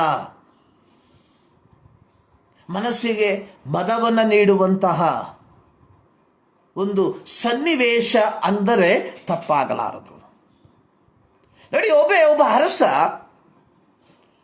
ತನ್ನ ಆಸ್ಥಾನದಲ್ಲಿರುವಂತಹ ಚಿತ್ರಗಾರರನ್ನು ಕರೆದು ಅವರಿಗೆ ಹೇಳ್ದ, ಶಾಂತಿಯ ಆ ಒಂದು ಶೀರ್ಷಿಕೆಗೆ ಅನುಗುಣವಾಗಿ ಅಥವಾ ಸಮಾಧಾನದ ಶೀರ್ಷಿಕೆಗೆ ಅನುಗುಣವಾಗಿ ನೀವು ಒಂದು ಚಿತ್ರವನ್ನು ಬಿಡಿಸಬೇಕು. ಆಸ್ಥಾನದಲ್ಲಿದ್ದಂತಹ ಎಲ್ಲ ಚಿತ್ರಗಾರರು ಬಂದು ಅವರ ಮನಸ್ಸಿಗೆ ತೋರಿದಂತಹ ರೀತಿಯಲ್ಲಿ ಶಾಂತಿ ಎಂಬ ಆ ಒಂದು ಥೀಮ್ಗೆ ಅನುಸಾರವಾಗಿ ತಮ್ಮ ಮನಸ್ಸಿಗೆ ಬಂದಂಥದ್ದನ್ನು ಏನು ಮಾಡಿದ್ರು? ಚಿತ್ರ ರೂಪದಲ್ಲಿ ಅದನ್ನು ಬಿಡಿಸಿದ್ರು. ನೂರಾರು ಚಿತ್ರಗಳು. ಸೊ ಅರಸ ಏನು ಮಾಡ್ದ, ತನ್ನ ಗ್ಯಾಲರಿಯಲ್ಲಿ ಎಲ್ಲ ಬರೆದಂತಹ ಎಲ್ಲರೂ ಬಿಡಿಸಿದಂತಹ ಚಿತ್ರಗಳನ್ನು ಏನು ಮಾಡಿದ್ರು, ನೇತಾಕಿದ್ದಾರೆ. ಅರಸ ಪ್ರತಿಯೊಂದು ಚಿತ್ರಗಳನ್ನು ನೋಡಿಕೊಂಡು ಹೋದ. ಆದರೆ ಯಾವ ಚಿತ್ರವೂ ಆತನ ಮನಸ್ಸಿಗೆ ಇಂಪ್ರೆಷನ್ ಆಗಲಿಲ್ಲ. ಆದರೆ ಇಷ್ಟು ಚಿತ್ರಗಳಲ್ಲಿ ರಾಜ 2 ಚಿತ್ರಗಳನ್ನು ಆರಿಸ್ಕೊಂಡ. 2 ಚಿತ್ರಗಳು. ಒಂದು ಪ್ರಶಾಂತವಾದಂತಹ ಒಂದು ಸರೋವರದ ಸುತ್ತಲೂ ಹಚ್ಚ ಹಸುರಾದಂತಹ ಪರ್ವತ, ಮೇಲ್ಭಾಗದಲ್ಲಿ ನೀಲಾಕಾಶ, ಅದರ ಮೇಲೆ ಉಣ್ಣೆಯಂತೆ ಬೆಳ್ಳಗಿರುವಂತಹ ಮೋಡಗಳು, ಹಾರಾಡುತ್ತಿರುವಂತಹ ಪಕ್ಷಿಗಳು. ಒಂದೇ ನೋಟದಲ್ಲಿ ನೋಡಿದ್ರೆ ಸಮಾಧಾನ ಎಂಬ ಶೀರ್ಷಿಕೆಗೆ ಅಥವಾ ಪೀಸ್ ಎಂಬ ಒಂದು ಥೀಮ್ಗೆ ಬರೆದಿರುವಂತಹ ಒಂದು ಚಿತ್ರ. ರಾಜನು ಸ್ವಲ್ಪ ಹೊತ್ತು ಆ ಚಿತ್ರವನ್ನು ನೋಡ್ತಾ ನಿಂತ್ಕೊಂಡ. ಅಲ್ಲಿ ಇದ್ದಂಥವರು ಪಿಸುಗುಟ್ಟಿದ್ರು, ಇದೇ ಸಮಾಧಾನಕ್ಕೆ ಯೋಗ್ಯವಾದಂತಹ ಒಂದು ಚಿತ್ರ, ಇದೇ ರಾಜನ ಬಹುಮಾನವನ್ನ ಪಡಕೊಳ್ಳಬಹುದಾದಂತಹ ಒಂದು ಚಿತ್ರ. ಅದರ ಪಕ್ಕದಲ್ಲಿ ಇನ್ನೊಂದು ಚಿತ್ರ. ಸೊ ಅದು ಒಂದು ಬೋಳು ಗುಡ್ಡ, ಬೆಂಕಿಯ ಆಹುತಿಗೆ ಒಳಗಾಗಿರುವಂತಹ ಒಂದು ಗುಡ್ಡ, ಗಿಡ ಮರಗಳು ಸುಟ್ಟು ಕರಕಾಗಿರುವಂತಹ ಒಂದು ಗುಡ್ಡ. ಅದರ ಪಕ್ಕದಲ್ಲಿ ಬೋರ್ಗರೆಯುತ್ತಿರುವಂತಹ ಒಂದು ಜಲಪಾತ. ಆ ಜಲಪಾತದ ಶಬ್ದ ಅನ್ನುವಂಥದ್ದು ಎಂಥವರನ್ನ ದಿಗಿಲುಪಡಿಸುವಂಥದ್ದು, ಎದುರಿಸುವಂತಹ ಒಂದು ಶಬ್ದ. ಆದರೆ ಆ ಜಲಪಾತದ ಬೋರ್ಡಾಗಿರುವಂತಹ ಆ ಒಂದು ಸ್ಥಳದಲ್ಲಿ, ಆ ಒಂದು ಬಂಡೆಯಲ್ಲಿ ಒಂದು ಚಿಕ್ಕ ಗಿಡ ಏನಾಗಿದೆ, ಬೆಳೆದು ಒಂದು ಚಿಕ್ಕ ಮರ. ಸೊ ಆ ಮರದಲ್ಲಿ ಒಂದು ಗುಬ್ಬಚ್ಚಿ ಗೂಡು ಕಟ್ಟಿ ಶಾಂತತೆಯಿಂದ ಕೂತ್ಕೊಂಡಿದೆ. ಆ ಗುಬ್ಬಚ್ಚಿಗೆ ಆ ಬೋಳುಗುಡ್ಡವಾಗಲಿ, ಬೋರ್ಗರೆಯುತ್ತಿರುವಂತಹ ಆ ಜಲಪಾತದ ಶಬ್ದವಾಗಲಿ, ಗುಡುಗು ಸಿಡಿಲಿನ ಶಬ್ದವಾಗಲಿ, ಇದ್ಯಾವುದು ಆ ಗುಬ್ಬಚ್ಚಿಯನ್ನ ಭಯಪಡಿಸದೆ ಅಥವಾ ಇದ್ಯಾವುದಕ್ಕೂ ಆ ಗುಬ್ಬಚ್ಚಿ ಭಯಪಡದೆ ತಾನು ನಿರ್ಮಿಸಿದಂತಹ ಗೂಡಿನಲ್ಲಿ ನಿಶ್ಚಿಂತತೆಯಿಂದ ಕುಳಿತಿರುವಂತಹ ಒಂದು ಗುಬ್ಬಚ್ಚಿ. ಸೊ ಈ ಒಂದು ಚಿತ್ರವನ್ನ ಬಹಳ ಆಸಕ್ತಿಯಿಂದ ಗಮನಿಸುತ್ತಿದ್ದಂತಹ ಅರಸ ಕಡೆಯದಾಗಿ ಈ ಒಂದು ಚಿತ್ರವನ್ನ ಬಹುಮಾನಕ್ಕೆ ಆರಿಸಿಕೊಂಡ. ಸೊ ಇದನ್ನು ನೋಡಿದಂಥವರಿಗೆ ಅನೇಕರಿಗೆ ಒಂದು ರೀತಿಯ ಆಶ್ಚರ್ಯ. ಯಾಕೆಂದರೆ ಶಾಂತವಾದ ಸರೋವರ, ಸುತ್ತಲೂ ಹಚ್ಚ ಹಸುರಾದ ಪರ್ವತ, ನೀಲಾಕಾಶ, ಅದರ ಮೇಲೆ ಉಣ್ಣೆಯಂತಿರುವ ಮೋಡಗಳು, ಹಾರಾಡುತ್ತಿರುವಂತಹ ಪಕ್ಷಿಗಳು. ಸೊ ಆ ಒಂದು ಚಿತ್ರ ಶಾಂತಿಗೆ ಅಥವಾ ಸಮಾಧಾನಕ್ಕೆ ಏಳಿಸಿರುವಂತಹ ಒಂದು ಚಿತ್ರ ಅನ್ನುವಂಥದ್ದು ಎಲ್ಲರ ಬಯಕೆ, ಎಲ್ಲರ ಅನಿಸಿಕೆ. ಆದರೆ ರಾಜ ಆರಿಸಿಕೊಂಡಿರುವಂಥದ್ದು ಬೋಳುಗುಡ್ಡ, ಕಾಡಿನ ಬೆಂಕಿಗೆ ಆಹುತಿಯಾಗಿರುವಂತಹ ಮರಗಳು, ಗಿಡಗಳು, ಮೇಲೆ ಕಾರ್ಮೋಡ, ಮಿಂಚು ಗುಡುಗುಗಳ ಶಬ್ದ, ಪಕ್ಕದಲ್ಲಿ ಒಂದು ಜಲಪಾತದ ಬೋರ್ಗೊರೆಯುತ್ತಿರುವಂತಹ ಶಬ್ದ. ಸೊ ಇವುಗಳ ಮಧ್ಯದಲ್ಲಿ ಒಂದು ಗುಬ್ಬಚ್ಚಿ ಒಂದು ಮರದ ಮೇಲೆ ಗೂಡು ಮಾಡಿ ನಿಶ್ಚಿಂತತೆಯಿಂದ ಇರುವಂಥದ್ದು. ಸೊ ಇಲ್ಲಿ ರಾಜ ಹೇಳ್ದ, ಸಮಾಧಾನ ಅನ್ನುವಂಥದ್ದು ಕೋಲಾಹಲ ಇಲ್ಲದ, ತೊಂದರೆ ಇಲ್ಲದ ಒಂದು ಸ್ಥಾನ ಅಲ್ಲ. ಅದನ್ನು ನಾವು ಸಮಾಧಾನ ಎಂಬುದಾಗಿ ನಾವು ನೆನೆಸ್ಕೊಳ್ತೇವೆ. ಆದರೆ ನಿಜವಾದ ಸಮಾಧಾನ ನಿಜವಾದ ನೆಮ್ಮದಿ, ಶಾಂತಿ ಎನ್ನುವಂಥದ್ದು ಇವೆಲ್ಲವುಗಳ ಮಧ್ಯದಲ್ಲಿ ಶಾಂತತೆಯಿಂದ ಇರುವಂತಹ ಒಂದು ಪ್ರತೀತಿ ಅಥವಾ ಶಾಂತತೆಯಿಂದ ಇರುವಂತಹ ಹೃದಯ, ಇದು ಸಮಾಧಾನ ಎಂಬುದಾಗಿ ಪ್ರಿಯರೇ. ಪ್ರಿಯರೇ, ಸಮಾಧಾನ ಎಂಬ ಪದಕ್ಕೆ ಪ್ರತಿಯೊಬ್ಬರು ಅವರದೇ ಆದಂತಹ ಅರ್ಥವನ್ನು ಕಲ್ಪಿಸುವಂಥವರಾಗಿದ್ದಾರೆ. ಸೊ ನಮ್ಮಲ್ಲಿ ಪ್ರತಿಯೊಬ್ಬರಿಗೆ ಸಮಾಧಾನದ ಕುರಿತಾಗಿ ಹೇಳೋದು ಕೇಳಿದ್ರೆ ನಾವು ಹೇಳುವಂಥದ್ದು ಪ್ರತಿಯೊಬ್ಬರು ವಿಭಿನ್ನವಾಗಿರ್ತದೆ. ಆದರೆ ಇಲ್ಲಿ ಅರಸನು ಹೇಳುವಂಥದ್ದು ಸಮಾಧಾನ ಅಥವಾ ಶಾಂತಿ ಎನ್ನುವಂಥದ್ದು ಯಾವ ತೊಂದರೆಗಳು ಕೋಲಾಹಲಗಳು ಇಲ್ಲದೆ ಇರುವಂತಹ ಅನುಭವವಲ್ಲ. ಬದಲಾಗಿ ಕೋಲಾಹಲಗಳು, ಕಷ್ಟ ಕಾರ್ಪಣ್ಯಗಳು ಇವೆಲ್ಲವೂ ಇರುವಾಗ ನಮ್ಮ ಹೃದಯ ಶಾಂತತೆಯಿಂದ ಇರ್ತದಲ್ಲ, ಅದೇ ನಿಜವಾದ ಶಾಂತಿ ಅಥವಾ ಸಮಾಧಾನದ ಪ್ರತೀಕ ಎಂಬುದಾಗಿ. ಯೇಸು ಸ್ವಾಮಿ ತನ್ನ ಸೇವೆಯ ಕಾಲದಲ್ಲಿ ತನ್ನ ಶಿಷ್ಯರಿಗೆ ಹೇಳಿದಂತಹ ಒಂದು ಮಾತು, ಯೋಹಾನನು ಬರೆದ ಸುವಾರ್ತೆ ಅದರ 16ನೇ ಅಧ್ಯಾಯ ಅದರ 33ನೇ ವಾಕ್ಯದಲ್ಲಿ ಅಲ್ಲಿ ಯೇಸು ಸ್ವಾಮಿ ಹೇಳ್ತಾ ಇದ್ದು, ಅಲ್ಲಿ ಯೇಸು ಸ್ವಾಮಿ ಹೇಳಿರುವಂಥದ್ದು, ನೀವು ನನ್ನಲ್ಲಿದ್ದು ಮನಃಶಾಂತಿಯನ್ನು ಹೊಂದಿದವರಾಗಿರಬೇಕೆಂದು ಇದನ್ನೆಲ್ಲ ನಿಮಗೆ ಹೇಳಿದ್ದೇನೆ. ನೋಡಿ, ಯೇಸು ಸ್ವಾಮಿ ಹೇಳ್ತಾ ಇದ್ದಾನೆ, ನನ್ನ ಸಮಾಧಾನವನ್ನು ನಾನು ನಿಮಗೆ ಕೊಡ್ತೇನೆ. ಲೋಕವು ಕೊಡುವ ರೀತಿಯಲ್ಲಿ ಅಲ್ಲ, ನನ್ನ ಸಮಾಧಾನ, ಮೈ ಪೀಸ್ ಐ ಗಿವ್ ಅಂಟು ಯು. ಸೊ ನನ್ನ ಸಮಾಧಾನವನ್ನು ನಾನು ನಿಮಗೆ ಕೊಡ್ತೇನೆ. ನೋಡಿ, ಇದರ ಹಿನ್ನೆಲೆಯನ್ನು ನಾವು ಕಲಿಯುವಂತಹ ಸಂದರ್ಭದಲ್ಲಿ ಪ್ರತ್ಯೇಕವಾಗಿ 14, 15, 16 ಅಧ್ಯಾಯಗಳನ್ನು ನಾವು ಕಲಿಯುವಂತಹ ಸಂದರ್ಭದಲ್ಲಿ ಗೊತ್ತಾಗ್ತದೆ. ವಾಟ್ ಇಸ್ ದ ಬ್ಯಾಕ್ಗ್ರೌಂಡ್, ಇದರ ಹಿನ್ನೆಲೆ ಏನೆಂಬುದಾಗಿ. ನೋಡಿ, ಯೇಸು ಸ್ವಾಮಿ ತನ್ನ ಐಹಿಕ ಸೇವೆಯ ಸಂದರ್ಭದಲ್ಲಿ ಅನೇಕ ಸಂದರ್ಭದಲ್ಲಿ ಆತನು ತನ್ನ ಶಿಷ್ಯರಿಗೆ ಕೆಲವು ವಿಚಾರಗಳನ್ನು ತಿಳಿಯಪಡಿಸಿದ. ಯೇಸು ಕ್ರಿಸ್ತನು ಹೇಳಿದಂತಹ ಕೆಲವು ಮಾತುಗಳನ್ನು ಕೇಳಿಸಿಕೊಂಡಿದ್ದಂತಹ ಶಿಷ್ಯ ವೃಂದದವರು ನಿಜವಾಗಿ ಹೇಳಿದ್ರೆ ದಿಗ್ಭ್ರಮೆಗೊಂಡವರಾಗಿದ್ದರು, ನಿರುತ್ಸಾಹ ಹೊಂದಿದವರಾಗಿದ್ದರು. ಯಾಕಂದ್ರೆ ಯೇಸು ಸ್ವಾಮಿ ತನ್ನ ಐಹಿಕ ಸೇವೆಯ ಸಂದರ್ಭದಲ್ಲಿ ತಾನು ಅನುಭವಿಸುವಂತಹ ಶ್ರಮೆ ಮರಣದ ಕುರಿತಾಗಿ ಶಿಷ್ಯರಿಗೆ ಮುಂಚಿತವಾಗಿ ತಿಳಿಸಿರುವಂಥದ್ದನ್ನು ನಾವು ನೋಡ್ತೇವೆ. ಸುಮಾರು 3 ಬಾರಿ ತನ್ನ ಮರಣದ ಕುರಿತಾಗಿ ಯೇಸು ಸ್ವಾಮಿ ತನ್ನ ಶಿಷ್ಯರಿಗೆ ತಿಳಿಸಿರುವಂಥದ್ದು. ಅದು ಮಾತ್ರವಲ್ಲ, ನನ್ನ ಸಂಗಡ ಇರುವ ಒಬ್ಬನು ನನ್ನನ್ನು ಹಿಡುಕೊಡುವವನಿದ್ದಾನೆ ಎಂಬ ಸತ್ಯ ಸಂಗತಿಯನ್ನು ತನ್ನ ಶಿಷ್ಯರಿಗೆ ತಿಳಿಸಿರುವಂಥದ್ದನ್ನು ನಾವು ನೋಡ್ತೇವೆ. ಸೊ ಈ ಮಾತುಗಳು ಶಿಷ್ಯರಿಗೆ ಕೇಳಿಸಿಕೊಳ್ಳುವುದಕ್ಕೆ ಇಂಪಾಗಿರಲಿಲ್ಲ. ಯಾಕೆಂದರೆ ಯೇಸು ಸ್ವಾಮಿ ತನ್ನ ಸೇವೆಯನ್ನು ಪ್ರಾರಂಭಿಸಿದಾಗ ತಮಗೆ ಇದ್ದಂಥದ್ದೆಲ್ಲವನ್ನ ಬಿಟ್ಟು ಹೊರಟು ಬಂದಂಥವರಾಗಿದ್ದರು ಈ ಶಿಷ್ಯವೃಂದದವರು. ಸೊ ನಮಗೆ ಗೊತ್ತು, ಪೇತ್ರ, ಯೋಹಾನ ಅವರು ಬೆಸ್ತರಾಗಿದ್ದರು. ಯೇಸು ಸ್ವಾಮಿ ಅವರನ್ನು ಕರೆದಾಗ ಅವರು ಬಲೆಯನ್ನು, ದೋಣಿಯನ್ನು ಬಿಟ್ಟು ಆತನ ಹಿಂದೆ ಹೊರಟು ಹೋದರು. ಯಾಕೋಬ ಮತ್ತು ಯೋಹಾನ ಇಬ್ಬರು ಅಣ್ಣ ತಮ್ಮಂದಿರು.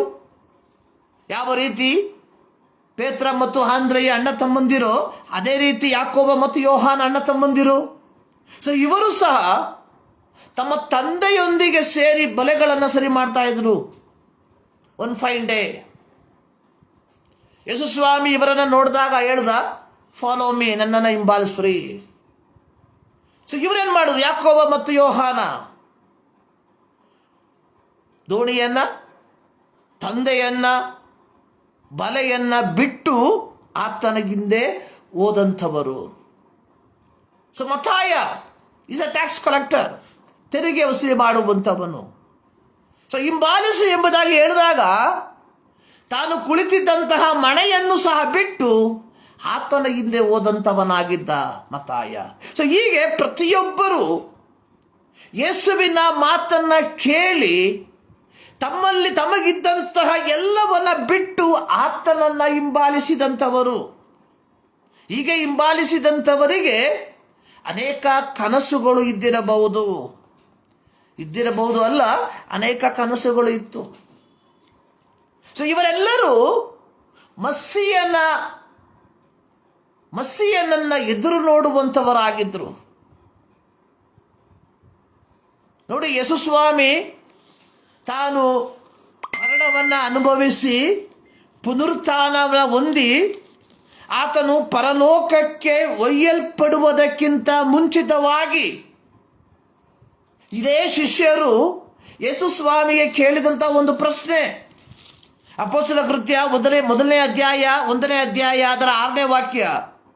ಸ್ವಾಮಿ, ನೀನು ಇದೇ ಕಾಲದಲ್ಲಿ ಇಸ್ರಾಯೇಲ್ ಜನರಿಗೆ ರಾಜ್ಯವನ್ನ ತಿರುಗಿ ಸ್ಥಾಪಿಸಿ ಕೊಡುವಿಯೋ?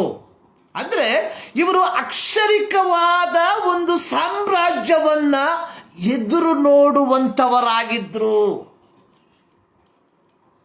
ಅಂದ್ರೆ ದಾವೀದನ ಬಿದ್ದು ಹೋಗಿರುವ ಅಕ್ಷರಿಕವಾದ ಸಾಮ್ರಾಜ್ಯವನ್ನ ಎದುರು ನೋಡುವಂತಹ ವ್ಯಕ್ತಿಗಳಾಗಿದ್ರು ಈ ಅಪೊಸ್ತಲರುಗಳು ಸಹ. ಸೊ ಹೀಗೆ ತಮ್ಮಲ್ಲಿದ್ದಂಥದ್ದೆಲ್ಲವನ್ನ ಬಿಟ್ಟು, ದೋಣಿಯನ್ನ ಬಿಟ್ಟು, ಬಲೆಯನ್ನ ಬಿಟ್ಟು, ತಂದೆಯನ್ನ ಬಿಟ್ಟು, ಮಾಡುತ್ತಿದ್ದ ಕಸುಬನ್ನ ಬಿಟ್ಟು ಯೇಸುವಿನ ಹಿಂದೆ ಹಿಂಬಾಲಿಸುತ್ತಿದ್ದಂತಹ ಈ ಶಿಷ್ಯರಿಗೆ ಯೇಸುಸ್ವಾಮಿ ಅನೇಕ ಸಂದರ್ಭಗಳಲ್ಲಿ ತನ್ನ ಮರಣದ ಕುರಿತಾಗಿ ತನ್ನ ಶಿಷ್ಯರಿಗೆ ಹೇಳೋದಕ್ಕೆ ಪ್ರಾರಂಭ ಮಾಡ್ದ. ಸೊ ಇದನ್ನ ಕೇಳಿಸಿಕೊಳ್ಳುವಂತಹ ಸಂದರ್ಭದಲ್ಲಿ ಶಿಷ್ಯರಿಗೆ ಏನಾಯ್ತು? ಒಂದು ರೀತಿಯ ದಿಗ್ಭ್ರಮೆ ಉಂಟಾಯಿತು. ಈತ ಬಿಟ್ಟು ಹೋಗ್ಬಿಟ್ರೆ ನಮ್ಮ ಗತಿ ಏನು? So who will take care us? So ನಾವು ಹೊರಟು ಬಂದಿರುವಂಥದ್ದು ಯಾತಕ್ಕೋಸ್ಕರವಾಗಿ? ನೋಡಿ, ಅಪೊಸ್ತಲರ ಕೃತ್ಯ 1ನೇ ಅಧ್ಯಾಯದಲ್ಲಿ ಸ್ಪಷ್ಟವಾಗಿ ಹೇಳ್ತಾ ಇದೆ, ನೀನು ಇಸ್ರಾಯೇಲ್ ಜನರಿಗೆ ಇದೇ ಕಾಲದಲ್ಲಿ ರಾಜ್ಯವನ್ನು ಸ್ಥಾಪಿಸಿಕೊಡ್ತೀಯ. ಸೊ ಪೇತ್ರ ಕೇಳ್ದ, ನಾವು ಎಲ್ಲವನ್ನ ಬಿಟ್ಟು ಬಂದ್ವಿ, ಸೊ ನಮಗೇನು ಸಿಗ್ತದೆ? ಯೇಸುಸ್ವಾಮಿ ಹೇಳಿದ್ರು, 12 ಕುಲಗಳಿಗೆ ನೀವು ನ್ಯಾಯ ತೀರಿಸ್ತೀರಾ. ಸೊ ಪೇತ್ರ ಅದನ್ನು ಅಕ್ಷರಿಕವಾಗಿ ತೆಗೆದುಕೊಂಡ. ಇಲ್ಲಿ ಯೇಸುಸ್ವಾಮಿ ಆಧ್ಯಾತ್ಮಿಕವಾದ ರೀತಿಯಲ್ಲಿ ಅದನ್ನು ಹೇಳಿದ್ರೆ, ಇಲ್ಲಿ ವ್ಯಕ್ತಿಗಳು ಅಕ್ಷರಿಕವಾಗಿ ಅದನ್ನು ತೆಗೆದುಕೊಳ್ತಾ ಇದ್ದಾರೆ. ಇಂದು ನಾವುಗಳು ಅಷ್ಟೇ ಯೇಸುಸ್ವಾಮಿಯನ್ನು ಹಿಂಬಾಲಿಸಿರುವಂಥದ್ದು ನಿತ್ಯತ್ವವನ್ನು ಹೊಂದಿಕೊಳ್ಳುವುದಕ್ಕೋಸ್ಕರವಾಗಿ ಅಲ್ಲ. ಇಂದು ನಾವು ಯೇಸುಸ್ವಾಮಿಯನ್ನು ಆರಾಧಿಸುವಂಥದ್ದು ಈ ಲೋಕದಲ್ಲಿ ಏನನ್ನಾದರೂ ಹೊಂದಿಕೊಳ್ಳುವುದಕ್ಕೋಸ್ಕರವಾಗಿ. ಅನೇಕರು ಯೇಸುಸ್ವಾಮಿಯನ್ನು ಹಿಂಬಾಲಿಸುತ್ತಿರುವಂಥದ್ದು, ಅನೇಕರು ಪ್ರಾರ್ಥನೆಗಳಿಗೆ ಬರುವಂಥದ್ದು ನಿತ್ಯ ಜೀವವನ್ನು ಹೊಂದಿಕೊಳ್ಳಬೇಕೆಂಬ ಉದ್ದೇಶದಿಂದ ಅಲ್ಲ, ಬದಲಾಗಿ ಈ ಲೋಕದಲ್ಲಿ ಅನೇಕರು ಪ್ರಾರ್ಥಿಸುವಂಥದ್ದು, ಅನೇಕರು ಆಲಯಗಳಿಗೆ ಬರುವಂಥದ್ದು ಈ ಲೋಕದಲ್ಲಿ ಕಷ್ಟ ಕಾರ್ಪಣ್ಯಗಳು ಬರದಂತೆ ದೇವರು ನನ್ನನ್ನು ಕಾಪಾಡಲಿ ಎಂಬ ಉದ್ದೇಶದಿಂದ. ಅನೇಕ ತಂದೆ ತಾಯಿಗಳು ದೇವರ ಸನ್ನಿಧಾನದಲ್ಲಿ ಪ್ರಾರ್ಥಿಸುವಂಥದ್ದು ನನ್ನ ಮಗಳಿಗೆ ಒಂದು ಉತ್ತಮವಾದ ಭವಿಷ್ಯತ್ತು ಉಂಟಾಗಲಿ ಎಂಬುದಾಗಿ. ಪ್ರಿಯರೇ, ನಾವು ಎಷ್ಟರ ಮಟ್ಟಿಗೆ ಆ ನಿತ್ಯತ್ವಕ್ಕೋಸ್ಕರವಾಗಿ ದೇವರನ್ನು ಆರಾಧಿಸುವಂಥವರಾಗಿದ್ದೇವೆ? ಸೊ ಈ ಒಂದು ಪ್ರಶ್ನೆಯನ್ನ ನಾವು ಕೇಳಿಕೊಳ್ಳಬೇಕಾದಂಥದ್ದು ಬಹಳ ಪ್ರಾಮುಖ್ಯ. ಇದು ಯೇಸುಸ್ವಾಮಿಯ ಹಿಂದೆ ಬಂದಂಥವರು. ನೋಡಿ, ಯೇಸುಸ್ವಾಮಿಯ ಯೆರೂಸಲೇಮ್ ಪ್ರವೇಶವನ್ನು ನಾವು ನೋಡ್ತೇವೆ. ಅಲ್ಲಿ ಅವರು ಕತ್ತೆಯ ಮೇಲೆ ಯೇಸುಸ್ವಾಮಿ ಯೆರೂಸಲೇಮ್ ಪಟ್ಟಣವನ್ನು ಪ್ರವೇಶಿಸುವಂತಹ ಸಂದರ್ಭದಲ್ಲಿ ಅವರು ನೆನೆಸಿರುವಂಥದ್ದು, ಈಗಲೇ ಯೇಸು ರೋಮ ಸಾಮ್ರಾಜ್ಯವನ್ನ ನಿರ್ಮೂಲ ಮಾಡಿ ದಾವೀದನ ಬಿದ್ದು ಹೋಗಿರುವ ಸಾಮ್ರಾಜ್ಯವನ್ನ ಸಿಂಹಾಸನವನ್ನು ತಿರುಗಿ ಸ್ಥಾಪಿಸ್ತಾನೆ ಎಂಬುದಾಗಿ. ಪ್ರತಿಯೊಬ್ಬರ ಬಯಕೆ, ಪ್ರತಿಯೊಬ್ಬರ ನಿರೀಕ್ಷೆ ಏನಾಗಿತ್ತು? ಯೇಸುಸ್ವಾಮಿ ಒಂದು ಅಕ್ಷರಿಕವಾದ ಸಾಮ್ರಾಜ್ಯವನ್ನ ಸ್ಥಾಪಿಸಲಿದ್ದಾನೆ. ಆದರೆ ಯೇಸುಸ್ವಾಮಿ ಹೇಳ್ತಾ ಇದ್ದಾನೆ, so I am going to die. ನಾನು ಮರಣವನ್ನು ಅನುಭವಿಸ್ತಾ ಇದ್ದೇನೆ. ತನ್ನ ಮರಣದ ಕುರಿತಾಗಿ ಇಂಚಿಂಚಾಗಿ ವಿವರಿಸುವಂಥದ್ದನ್ನು ನಾವು ನೋಡುತ್ತೇವೆ. ಅದು ಮಾತ್ರವಲ್ಲ, ಹೇಳ್ತಾ ಇದ್ದಾನೆ, ಸೊ ನಿಮ್ಮಲ್ಲಿ ಒಬ್ಬ ನನ್ನನ್ನು ಹಿಡ್ಕೊಡ್ತಾನೆ.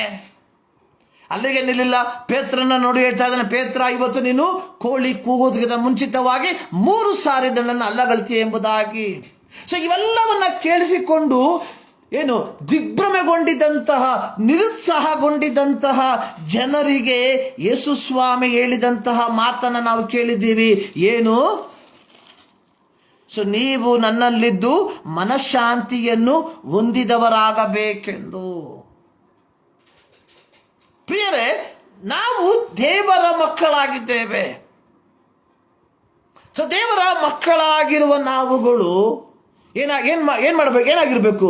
ಇತರರಿಗೆ ಶಾಂತಿಯನ್ನ ಕೊಡುವಂಥವರಾಗಿರ್ಬೇಕು, ಸಮಾಧಾನವನ್ನ ಕೊಡುವಂಥವರಾಗಿರ್ಬೇಕು. ಇದು ದೇವರು ನಮ್ಮಿಂದ ಎದುರು ನೋಡುವಂಥದ್ದು. ನೋಡಿ, ಯೇಸು ಸ್ವಾಮಿಯ ಪರ್ವತ ಪ್ರಸಂಗದಲ್ಲಿ ಮತ್ತಾಯನ ಬರೆದ ಸುವಾರ್ತೆ 5ನೇ ಅಧ್ಯಾಯ ಅದರ 9ನೇ ವಾಕ್ಯದಲ್ಲಿ ಯೇಸು ಸ್ವಾಮಿ ಹೇಳಿರುವಂಥದ್ದು, ಸಮಾಧಾನ ಪಡಿಸುವವರು ಧನ್ಯರು, ಅವರು ದೇವರ ಮಕ್ಕಳು ಅನಿಸಿಕೊಳ್ಳುವರು. ನೋಡಿ, ಯೇಸು ಸ್ವಾಮಿ ತನ್ನ ಶಿಷ್ಯರಿಗೆ ಇವೆಲ್ಲವನ್ನ ಹೇಳಿ ಯೋಹಾನನ ಸುವಾರ್ತೆ 14ನೇ ಅಧ್ಯಾಯಕ್ಕೆ ಬರುವಂತಹ ಸಂದರ್ಭದಲ್ಲಿ ಹೇಳ್ತಾ ಇದ್ದಾನೆ, ಸೊ ಇವೆಲ್ಲವನ್ನ ಕೇಳಿ ನಿಮ್ಮ ಹೃದಯ ಕಳವಳಗೊಳ್ಳದೆ ಇರಲಿ. ಯಾಕೆಂದ್ರೆ ಕಳವಳಗೊಳ್ಳುವಂತಹ ಮಾತುಗಳನ್ನ, ಯಾಕೆಂದ್ರೆ ಅವರು ನೆನೆಸದೇ ಇರುವಂತಹ ರೀತಿಯಲ್ಲಿ, ಅವರು ಉದ್ದೇಶಿಸದೇ ಇರುವಂತಹ ರೀತಿಯಲ್ಲಿ ಯೇಸು ಸ್ವಾಮಿ ಕಾರ್ಯಗಳ ಕುರಿತಾಗಿ, ಸಂಭವಿಸಬೇಕಾದ ಕಾರ್ಯಗಳ ಕುರಿತಾಗಿ ಹೇಳುವಂತಹ ಸಂದರ್ಭದಲ್ಲಿ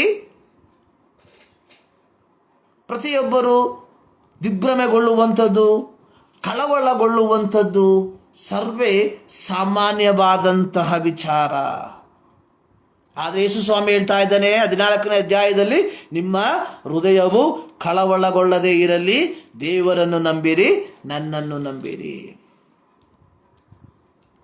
ಸೊ ಇದೇ ರೀತಿಯಲ್ಲಿ ನಾವು ನೋಡುವಂಥದ್ದು ಅದರ 15ನೇ ಅಧ್ಯಾಯದಲ್ಲಿ ನಾವು ನೋಡ್ತಾ ಇದ್ದೇವೆ. ಯೇಸು ಸ್ವಾಮಿ ಹೇಳ್ತಾ ಇದ್ದಾನೆ, ನಾನು ದ್ರಾಕ್ಷೆ ಬಳ್ಳಿ, ನೀವು ಕೊಂಬೆಗಳು. ಸೊ ನೀವು ನನ್ನಲ್ಲಿದ್ದರೆ ನೀವೇನು ಮಾಡ್ತೀರಾ? ಫಲ ಕೊಡ್ತೀರಾ. 16ನೇ ಅಧ್ಯಾಯ ಪ್ರಾರಂಭ ಮಾಡುವಂಥದ್ದು, ನೀವು ಧೈರ್ಯಗೆಟ್ಟು ಹಿಂಜರಿಯಬಾರದೆಂದು ಇದನ್ನೆಲ್ಲ ನಿಮಗೆ ಹೇಳಿದ್ದೇನೆ. ನೋಡಿ, ಅಲ್ಲಿ ಬರೆದಿದೆ, ನಿಮಗೆ ಬಹಿಷ್ಕಾರ ಹಾಕುವರು, ಅದಲ್ಲದೆ ನಿಮ್ಮನ್ನು ಕೊಲ್ಲುವವನು. ಸೊ ಇವೆಲ್ಲವನ್ನ ಹೇಳ್ತಾ ಇದ್ದಾನೆ, ನೀವು ನನ್ನಲ್ಲಿದ್ದು ಮನಃಶಾಂತಿಯನ್ನು ಹೊಂದಿಕೊಳ್ಳಬೇಕೆಂಬ ಉದ್ದೇಶದಿಂದ ಇವೆಲ್ಲವನ್ನ ನಿಮಗೆ ಹೇಳಿದ್ದೇನೆ. ಪ್ರಿಯರೇ, ಈ ಮನಃಶಾಂತಿಯನ್ನ ದೇವರ ಮಕ್ಕಳಾದ ನಾವುಗಳು ಹೊಂದಿಕೊಳ್ಳಬೇಕಾದ್ರೆ ನಾವುಗಳು ನಮ್ಮ ಜೀವಿತದಲ್ಲಿ ಪ್ರತ್ಯೇಕವಾಗಿ ಅಳವಡಿಸಿಕೊಳ್ಳಬೇಕಾದ ಕೆಲವು ವಿಚಾರಗಳನ್ನು ನಾವು ದೇವರ ವಾಕ್ಯದ ಮೂಲಕವಾಗಿ ಅರ್ಥ ಮಾಡಿಕೊಳ್ಳಬೇಕು. ನೋಡಿ, ಇಸ್ರಾಯೇಲ್ ಮಕ್ಕಳು ಯೆಹೋವನಿಗೆ ವಿರೋಧವಾಗಿ ಪಾಪ ಮಾಡಿದ್ರು. ಅದರ ಫಲವಾಗಿ ನೆಬೂಕದ್ನೆಚ್ಚರನು ಯಹೂದ್ಯ ಜನಾಂಗವನ್ನ ಸೆರೆ ಒಯ್ದ. ಅದಕ್ಕಿಂತ ಮುಂಚಿತವಾಗಿ ಅಶ್ಶೂರರು ಬಂದು ಇಸ್ರಾಯೇಲ್ ಸಮೂಹವನ್ನು, ಅಂದರೆ 10 ಗೋತ್ರದವರು ಏನು ಮಾಡಿದ್ರು? ಸೆರೆ ಒಯ್ದರು. ಅದಾದ ಮೇಲೆ ನೆಬೂಕದ್ನೆಚ್ಚರ ಬಂದ, ಅಥವಾ ಬಾಬೇಲ್ ಸಂಸ್ಥಾನದವರು ಬಂದು ಏನು ಮಾಡಿದ್ರು? ಯಹೂದ್ಯರನ್ನ ಸೆರೆ ಒಯ್ದರು. ಸೊ ಇದು ಪ್ರವಾದಿಯಾದ ಯೆರೆಮೀಯನ ಮೂಲಕವಾಗಿ ಮುಂತಿಳಿಸಿದಂತೆ ಆಯಿತು. ಅಂದರೆ 70 ವರ್ಷ ದೇಶ ಪಾಲು ಬೀಳಬೇಕು ಎಂಬುವಂಥದ್ದು ದೈವಿಕವಾದಂತಹ ಒಂದು ನಿಯಮ. ಅಂದರೆ ದೇಶ ಸಬ್ಬತ್ ಕಾಲವನ್ನು ಆಚರಿಸಬೇಕು ಎಂಬುವಂಥದ್ದು ದೈವಿಕವಾದ ನಿಯಮ. ಆ ದೈವಿಕವಾದ ನಿಯಮ ಪೂರ್ತಿಗೊಳ್ಳುವಂತಹ ಸಂದರ್ಭದಲ್ಲಿ ಸರ್ವಶಕ್ತನಾದ ದೇವರು ಪ್ರವಾದಿಯಾದ ಜಕರ್ಯನ ಮೂಲಕವಾಗಿ ಇಸ್ರಾಯೇಲರಿಗೆ ಅಥವಾ ಯಹೂದ್ಯರಿಗೆ ತನ್ನ ಸಂದೇಶವನ್ನು ಕೊಡುವಂಥದ್ದಾಗಿ ನಾವು ನೋಡುತ್ತೇವೆ. ಸೊ ಜಕರ್ಯ ಪ್ರವಾದನ ಗ್ರಂಥ ಮೊದಲನೇ ಪ್ರಾರಂಭದ 6 ಅಧ್ಯಾಯಗಳಲ್ಲಿ ಜಕರ್ಯನು ಕಾಣುವಂತಹ ದರ್ಶನದ ಕುರಿತಾಗಿ ನಾವು ಕಾಣುತ್ತೇವೆ. ನಂತರವಾಗಿ ನಾವು ಕಾಣುವಂಥದ್ದು 8ನೇ ಅಧ್ಯಾಯದಲ್ಲಿ ಇಸ್ರಾಯೇಲರಿಗೆ ಅಥವಾ ಯಹೂದ್ಯರಿಗೆ ಲಭಿಸಲಿರುವ ಸೌಭಾಗ್ಯದ ಕುರಿತಾಗಿ ಬರೆದಿರುವಂಥದ್ದನ್ನು ನಾವು ನೋಡುತ್ತೇವೆ. ಇಲ್ಲಿ ನನ್ನ ವಿಚಾರ ಅನ್ನುವಂಥದ್ದು, ಇಂತಹ ಒಂದು ಸೌಭಾಗ್ಯ ನಮಗೆ ಲಭಿಸಬೇಕಾದ್ರೆ ಕೇವಲ ವಾಗ್ದಾನ ಇರುವುದರಿಂದ ವಾಗ್ದಾನಗಳು ನೆರವೇರುತ್ತದೆ ಎಂಬುದಾಗಿ ಅಲ್ಲ. ವಾಗ್ದಾನಗಳು ನಮ್ಮಲ್ಲಿ ದೇವರು ನಮ್ಮ ಕುರಿತಾಗಿ ತನ್ನ ವಾಗ್ದಾನವನ್ನು ಕೊಟ್ಟಿರುವುದಾದರೆ ಆ ವಾಗ್ದಾನ ನನ್ನ ಜೀವಿತದಲ್ಲಿ ನೆರವೇರಬೇಕಾದ್ರೆ ನಾನು ಮಾಡಬೇಕಾದ ಕಾರ್ಯಗಳನ್ನು ನಾನು ಮಾಡುವಂಥವನಾಗಿರಬೇಕು. ಇದು ಅನೇಕರು ದೇವರ ವಾಗ್ದಾನಕ್ಕೋಸ್ಕರವಾಗಿ ಕಾಯ್ತಾ ಇದ್ದಾರೆ, ಆದರೆ ತಾವು ಮಾಡಬೇಕಾದ ಕಾರ್ಯಗಳನ್ನು ಮಾಡದೆ. ಇಲ್ಲಿ ಜಕರ್ಯನ ಪ್ರವಾದನ ಗ್ರಂಥದಲ್ಲಿ ನಾವು ನೋಡುವಂಥದ್ದು ನೋಡಿ, ಇಲ್ಲಿ ಈ ಜಕರ್ಯನ ಪ್ರವಾದನ ಗ್ರಂಥವನ್ನು ನಾವು ಕಲಿಯುವಂತಹ ಸಂದರ್ಭದಲ್ಲಿ ಕೋರೇಶನ ಕಾಲದಲ್ಲಿ ಒಂದು ಗುಂಪು ಜನ, ಸುಮಾರು 50,000 ಜನ ಏನ್ ಮಾಡಿದ್ರು, ಇಸ್ರಾಯೇಲ್ ದೇಶಕ್ಕೆ ವಾಪಸ್ ಬಂದರು. ಕೋರೇಶನು ಇವರನ್ನ ಕಳುಹಿಸಿಕೊಟ್ಟಂತಹ ಉದ್ದೇಶ ಯೆರೂಸಲೇಮಿನಲ್ಲಿ ದೇವಾಲಯವನ್ನು ಕಟ್ಟಬೇಕು. ಆದರೆ ಬಂದಂಥವರು ದೇವಾಲಯವನ್ನು ಕಟ್ಟದೆ ಸ್ವಂತ ಮನೆಗಳನ್ನು ಕಟ್ಟಿಕೊಂಡು ಸುಖವಾಗಿ ವಾಸ ಮಾಡೋದಕ್ಕೆ ಶುರು ಮಾಡಿದ್ರು. ದೇವರ ವಾಗ್ದಾನ ಏನು? ದೇವಾಲಯವು ಕಟ್ಟಲ್ಪಡಬೇಕು. 2 ಪೂರ್ವಕಾಲ ವೃತ್ತಾಂತ ಕೊನೆಯ ಅಧ್ಯಾಯದಲ್ಲಿ ಅಲ್ಲಿ ಅಲ್ಲಿ ನಾವು ಕಾಣುವಂತಹ ಒಂದು ಮಾತು, 2 ಪೂರ್ವಕಾಲ ವೃತ್ತಾಂತ 36ನೇ ಅಧ್ಯಾಯದ 22ನೇ ವಾಕ್ಯ. ಪಾರಸಿಯ ಅರಸನಾದ ಕೋರೇಶನ 1ನೇ ವರ್ಷದಲ್ಲಿ ಯೆಹೋವನು ತಾನು ಯೆರೆಮೀಯನ ಮುಖಾಂತರ ಹೇಳಿಸಿದ ವಾಕ್ಯವನ್ನು ನೆರವೇರಿಸುವುದಕ್ಕಾಗಿ ಪಾರಸಿಯ ಅರಸನಾದ ಕೋರೇಶನ ಮನಸ್ಸನ್ನು ಪ್ರೇರೇಪಿಸಿದ್ದರಿಂದ ಅವನು ತನ್ನ ರಾಜ್ಯದಲ್ಲೆಲ್ಲ ಡಂಗೂರದಿಂದಲೂ ಪತ್ರದಿಂದಲೂ ಪಾರಸಿಯ ರಾಜನಾದ ಕೋರೇಶನೆಂಬನ ಮಾತನ್ನು ಕೇಳಿರಿ.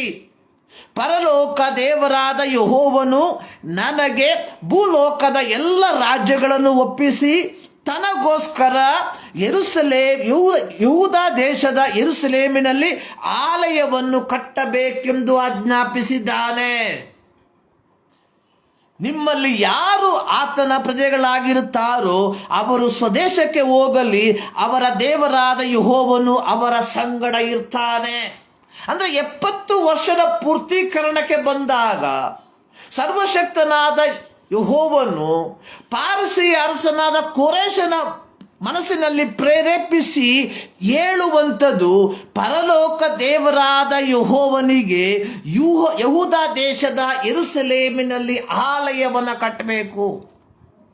ಈಗ ಏನು ಮಾಡಿದ್ರು, ಇಸ್ರಾಯೇಲ್ ಮಕ್ಕಳು ಏನು ಮಾಡಿದ್ರು, 3 ಹಂತವಾಗಿ ಹೊರಟು ಬರುವಂಥದ್ದನ್ನು ನಾವು ನೋಡ್ತೇವೆ. ಒಂದು ಜೆರುಬ್ಬಾಬೆಲನ ನಾಯಕತ್ವದಲ್ಲಿ ಹೀಗೆ ಬಂದಂಥವ್ರು ಏನು ಮಾಡಿದ್ರು, ಪೌಳಿ ಗೋಡೆಗಳನ್ನು ಕಟ್ಟಿದ್ರು. ಎರಡನೇದಾಗಿ ಎಜ್ರನ ನಾಯಕತ್ವದಲ್ಲಿ ಹೀಗೆ ಬಂದಂಥವ್ರು ಏನು ಮಾಡಿದ್ರು, ಧರ್ಮ ಪ್ರಮಾಣವನ್ನು ನೆರವೇರಿಸಿದ್ರು. ಮೂರನೇದಾಗಿ ಯಾರು ಬಂದ್ರು, ನೆಹೆಮ್ಯನ ನಾಯಕತ್ವದಲ್ಲಿ. ಹೀಗೆ ಬಂದಂಥವ್ರು ಏನು ಮಾಡಿದ್ರು, ಆಲಯವನ್ನ ಕಟ್ಟುವಂತ ವಿಚಾರದಲ್ಲಿ ನಿರುತ್ಸಾಹಗೊಂಡಿದ್ರು. ಆದರೆ ಜಕರ್ಯನ ಮೂಲಕವಾಗಿ ಸರ್ವಶಕ್ತನಾದ ದೇವರು ಅವರನ್ನ ಎಚ್ಚರಿಸುವಂಥದ್ದನ್ನು ನಾವು ನೋಡುತ್ತೇವೆ. ಅಂದ್ರೆ ಇಲ್ಲಿ ದೇವರು ತನ್ನ ಜನರಿಗಾಗಿ ಒಂದು ವಿಶ್ರಾಂತಿಯನ್ನ ಒದಗಿಸುವುದಕ್ಕೆ ತೀರ್ಮಾನಿಸಿರುವಾಗ ಆ ಜನರು ತಾವುಗಳು ಮಾಡಬೇಕಾದ ಕಾರ್ಯಗಳನ್ನು ಮಾಡುವಂಥವರಾಗಿರಬೇಕು. ಪ್ರಿಯರೇ, ನಮ್ಮ ಜೀವಿತದಲ್ಲಿ ದೇವರ ವಾಗ್ದಾನಗಳು ನೆರವೇರಬೇಕಾದ್ರೆ ನಾವು ಮಾಡಬೇಕಾದದನ್ನು ಮಾಡುವುದಕ್ಕೆ ನಾವು ಮರಿಬಾರದು. 8ನೇ ಅಧ್ಯಾಯದ 16ನೇ ವಾಕ್ಯದಲ್ಲಿ ಪ್ರತಿಯೊಬ್ಬ ಯೆಹೂದ್ಯನು ಮಾಡಬೇಕಾದಂಥ ಕಾರ್ಯಗಳು, ಅದು ಸರ್ವಶಕ್ತನಾದ ಯೆಹೋವನ ನುಡಿ. ನೀವು ಮಾಡಬೇಕಾದ ಕಾರ್ಯಗಳು ಇವೆ. ಪ್ರತಿಯೊಬ್ಬನು ತನ್ನ ನೆರೆಯವನ ಸಂಗಡ ನಿಜವನ್ನೇ ಆಡಲಿ. ಪ್ರಿಯರೇ, ದೈವಿಕ ಸಮಾಧಾನ, ದೈವಿಕ ಶಾಂತಿ ನಮ್ಮಲ್ಲಿ ನೆಲೆಗೊಳ್ಳಬೇಕಾದ್ರೆ ಈ ದೈವಿಕ ಶಾಂತಿ ನಾವು ಇತರರಿಗೆ ಕೊಡುವಂಥವರಾಗಿರ್ಬೇಕಾದ್ರೆ ನಾವು ಮೊದಲು ನಿಜವನ್ನು ಆಡುವಂಥವರಾಗಿರಬೇಕು. ನಮ್ಮ ತಾಯಿ ಒಂದು ಮಾತು ಹೇಳ್ತಾ ಇದ್ರು, ತಲೆ ಹೋದ್ರೇನು ಸುಳ್ಳು ಹೇಳ್ಬೇಡ. ತಲೆ ಹೋಗ್ಲಿ, ಬಟ್ ನೆವರ್ ಟೆಲ್ ಲೈ. ಸುಳ್ಳು ಹೇಳಬೇಡ. ಆದರೆ ಎಷ್ಟರ ಮಟ್ಟಿಗೆ ನಾನು ಪಾಲಿಸ್ತಾ ಇದ್ದೇನೆ ಎಂಬುದಾಗಿ ಕೇಳಿದ್ರೆ ಐ ಡೋಂಟ್ ನೋ. ಆದರೆ ಅವರ ಮಾತು ಸತ್ಯವಾದ ಮಾತು. ತಲೆ ಹೋದರೆ ಹೋಗಲಿ, ಅಂದರೆ ಮರಣ ಬಂದರೆ ಬರಲಿ, ಬಟ್ ನೆವರ್ ಟೆಲ್ ಲೈ. ಸೊ ಇಲ್ಲಿ ಪ್ರವಾದಿಯಾದ ಜಕರ್ಯ ಇಸ್ರಾಯೇಲರಿಗೆ ಅಥವಾ ಯಹೂದ್ಯರಿಗೆ ಹೇಳುವಂಥದ್ದು, ಪ್ರತಿಯೊಬ್ಬನು ತನ್ನ ನೆರೆಯವನ ಸಂಗಡ ನಿಜವನ್ನೇ ಆಡಲಿ. ಪ್ರಿಯರೇ, ನಾವು ಎಲ್ಲೋ ಒಂದು ಸ್ಥಳಕ್ಕೆ ಹೋಗ್ತಾ ಇರ್ತೇವೆ. ಸೊ ನಮಗೆ ಗೊತ್ತು ಎಲ್ಲಿಗೆ ಹೋಗ್ತೇವೆ ಎಂಬುದಾಗಿ. ದಾರಿಯಲ್ಲಿ ಒಬ್ಬ ಸಿಗ್ತಾನೆ, ಕೇಳ್ತಾನೆ, ಎಲ್ಲಿ ಹೋಗ್ತಿದ್ದೀರಾ? ಇಲ್ಲೇ ಹೋಗ್ತಾ ಇದ್ದೇನೆ. So we know wear the place. ಯಾವ ಸ್ಥಳಕ್ಕೆ ಹೋಗ್ತಾ ಇದ್ದೇವೆ, ಯಾವ ವ್ಯಕ್ತಿಯನ್ನು ಭೇಟಿ ಮಾಡೋದಕ್ಕೆ ಹೋಗ್ತಾ ಇದ್ದೇವೆ, ಯಾವ ಉದ್ದೇಶಕ್ಕಾಗಿ ಹೋಗ್ತಾ ಇದ್ದೇವೆ ಎಂಬುದು ಪೂರ್ಣವಾದಂತಹ ಮಾಹಿತಿ ನಮ್ಮಲ್ಲಿ ಇದ್ದಾಗ್ಯೂ ಒಬ್ಬ ವ್ಯಕ್ತಿ ನಮ್ಮ ಬಳಿಗೆ ಕೇಳಿದ್ರೆ ಇಲ್ಲೇ ಹೋಗ್ತೀನಿ, ಇತ್ಲಾಗೆ ಉತ್ತರ ಕೊಟ್ಟಂಗೂ ಆಗಬೇಕು, ಇತ್ಲಾಗೆ ಏನು ಹೇಳ್ದಂಗೆ ಇರಬೇಕು, ಏನು ಹೇಳ್ದೆ ಇರುವಂಥದ್ದು ಆಗಿರಬೇಕು. ಆದರೆ ಇಲ್ಲಿ ಹೇಳ್ತಾ ಇದ್ದಾನೆ, ಇಲ್ಲಿ ಇಲ್ಲಿ ಸರ್ವಶಕ್ತನಾದ ಯೆಹೋವನು ಪ್ರವಾದಿಯಾದ ಜಕರ್ಯನ ಮೂಲಕ ಹೇಳ್ತಾ ಇದ್ದಾನೆ, ಪ್ರತಿಯೊಬ್ಬನು ತನ್ನ ನೆರೆಯವನ ಸಂಗಡ ಸತ್ಯವನ್ನೇ ಆಡಲಿ. ನೋಡಿ, ಅತ್ಯಂತ ಅಮೂಲ್ಯವಾದಂತಹ ಒಂದು ಕೀರ್ತನೆ 15ನೇ ಕೀರ್ತನೆ. ಈ 15ನೇ ಕೀರ್ತನೆಯನ್ನು ನಾವು ಬಾಯ್ಪಾಠ ಮಾಡ್ಕೊಂಡ್ಬಿಟ್ಟು ಇದನ್ನು ನಾವು ಅಳವಡಿಸ್ಕೊಂಡ್ರೆ ಪರಲೋಕಕ್ಕೆ ಹೋಗುವಂಥದ್ದು ನಿಶ್ಚಿತ. ನೋಡಿ, 15ನೇ ಕೀರ್ತನೆ ಪ್ರಾರಂಭವಾಗುವಂಥದ್ದು, ಯೆಹೋವನೇ ನಿನ್ನ ಗುಡಾರದಲ್ಲಿ ಇಳುಕೊಂಡಿರುವುದಕ್ಕೆ ಯೋಗ್ಯನು ಯಾವನು? ನಿನ್ನ ಪರಿಶುದ್ಧ ಪರ್ವತದಲ್ಲಿ ವಾಸಿಸತಕ್ಕವನು ಎಂಥವನಾಗಿರಬೇಕು? 2 ಪ್ರಶ್ನೆ. ಈ 2 ಪ್ರಶ್ನೆಗೆ ಉತ್ತರ, ಅವನು ಸಜ್ಜನನು, ನೀತಿವಂತನು, ಮನಪೂರ್ವಕವಾಗಿ ಸತ್ಯ ವಚನವನ್ನಾಡುವವನು ಆಗಿರಬೇಕು. ಮನಪೂರ್ವಕವಾಗಿ. ಇಲ್ಲಿ ಅದನ್ನೇ ಹೇಳ್ತಾ ಇದ್ದ, ಪ್ರತಿಯೊಬ್ಬರು ತನ್ನ ನೆರೆಯವನ ಸಂಗಡ ನಿಜವನ್ನೇ ಆಡ್ಲಿ. ನಿಮ್ಮ ಚಾವಡಿಗಳಲ್ಲಿ ಸತ್ಯವನ್ನು, ಸಮಾಧಾನಪ್ರದ ನ್ಯಾಯವನ್ನು ಸ್ಥಾಪಿಸಿರಿ. ನಿಮ್ಮಲ್ಲಿ ಯಾವನು ತನ್ನ ಹೃದಯದಲ್ಲಿ ನೆರೆಯವನಿಗೆ ಕೇಡನ್ನು ಬಗೆಯದಿರಲಿ. ಸುಳ್ಳು ಸಾಕ್ಷಿಗೆ ಎಂದೂ ಸಂತೋಷ ಪಡಬೇಡಿರಿ. ಇವುಗಳನ್ನೆಲ್ಲ ದ್ವೇಷಿಸುವನಾಗಿದ್ದೇನೆ. ಇದು ಯೆಹೋವನ ನುಡಿ. ಅಂದರೆ ದೇವರ ಶಾಂತಿ ಅಥವಾ ಶಾಂತಿ ಸಮಾಧಾನ ಅನ್ನುವಂಥದ್ದು 3-4 ಅನೇಕ ವಿಧದಲ್ಲಿ ನಾವು ಇದನ್ನು ವಿವರಿಸ್ಬೋದು. ಒಂದು, ಯುದ್ಧವಿಲ್ಲದೆ ಇರುವಂತಹ ರೀತಿ. ನೋಡಿ, 1 ವರ್ಷಗಳ ಪುಸ್ತಕ 4ನೇ ಅಧ್ಯಾಯದಲ್ಲಿ ನಾವು ನೋಡ್ತೇವೆ, ಸೊಲೊಮೋನನ ಕಾಲದಲ್ಲಿ ಸಮಾಧಾನವಾಗಿತ್ತು. There is a no war. ಸಮಾಧಾನ ಅನ್ನುವಂಥದ್ದು ನೋ ವಾರ್ ಅಥವಾ ಯುದ್ಧವಿಲ್ಲದೆ ಇರುವಂತಹ ಸಂದರ್ಭ ಎಂಬುದನ್ನು ನಾವು ವಿಶ್ಲೇಷಿಸಬಹುದು. ಸೊ ಸಮಾಧಾನ ಅನ್ನುವಂಥದ್ದು